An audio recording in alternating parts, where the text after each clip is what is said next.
I'm playing the violin concerto by Gabriela Ortiz, who is a Mexican composer. This is an alto to strings. The first movement encapsulates residents of Mexico City, and Ortiz is one herself. Creating space and conserving energy to immersing yourself in learning a piece like this is really important. It's very compelling, riveting music, and not just in that it's fast or it's challenging and wild, but it's also very ethereal and beautiful. The orchestra's played some of her pieces before, so I've gotten to know the language of her writing a little bit, but this is really an immersion course of that language. I'm Susie Park, and I'm the first Associate Concertmaster of the Minnesota Orchestra. I grew up in Sydney, Australia. Sydney is a beautiful, beautiful city, and I'm very lucky to have grown up in such a sunny and warm climate. When I was 2, my father brought home a 16th size violin, and he took me to a violin teacher, and she said I was too little, but to bring me back in a year. And so exactly a year later, I went back, and that's how I began my journey as a little violinist. I loved playing the violin. I'm incredibly lucky to have had very supportive parents who were involved heavily in my musical education. They valued it so much, and so I loved learning. Because they loved music, I think that passion and love was really imprinted on me. A big part of who you become as a musician is strongly influenced by the kind of people your teachers and your mentors are. I was not only taught music and technique and violining, but also structures for being a good person, discipline, and how that is part of growing and developing yourself as a human, and kindness and generosity. My first main violin teacher, Christopher Kimber, Mr. Kimber used to play with the Boston Symphony, and he's Australian, but he was trained in America.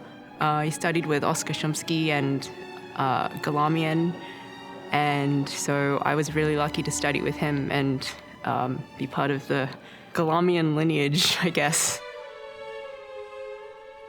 I moved to America as a teenager when I was accepted to the Curtis Institute of Music for my bachelor's degree, and then I lived in Boston for a few years to get my postgraduate studies at the New England Conservatory. And then after that time, I went to live in New York City, and that was a lot of fun. But I was playing a lot of chamber music. I was playing with the Chamber Music Society of Lincoln Center. I was doing freelancing. I was traveling a lot, playing a bit with the St. Paul Chamber Orchestra. I started playing with the Minnesota Orchestra in 2015, and my first concerts were the Cuba tour in May of 2015. And that was such a powerful experience, and it was an amazing way to be folded into the family of this orchestra. So yeah, I'll never forget that tour. It was really a dream. Erin and I have known each other for a long time, so we're old friends, and I think the benefits that come with that kind of relationship is that you can be very honest with each other. Susie and I met when we were in college. I was 1 year ahead of her, so I met her freshman year of school, and we were in the same studio. And my last year, we played in a quartet together for the whole year, which is really fun. I am the luckiest person alive to be sitting with Susie Park. She is like a true artist. It's really a rare blend of artistry and Her playing is meticulous. She notices everything. She's so sensitive. She's got radar like crazy. And so I love sitting with someone who I trust inherently in all things. I think we make a great team. Maybe because of our shared teacher, and we went to many of the same festivals, and so we sort of have the same musical upbringing, which I think is pretty rare to have two people on the same stand that are that similar. She brings this depth of sound and, more than anything, energy. My instrument was made in 1740 in Piacenza, Italy, and so obviously it's been around for a long time and played by many people. This instrument's papers lists some of the previous owners. György Park, who is a wonderful, famous Hungarian violinist who recently passed away. And he said to me, this is the instrument that I did all of my, the hard work of my career happened with this instrument, where I did the competitions and the concerts that helped bring me to, where he later went. It reminded me that we're merely caretakers of instruments like these, and it's history.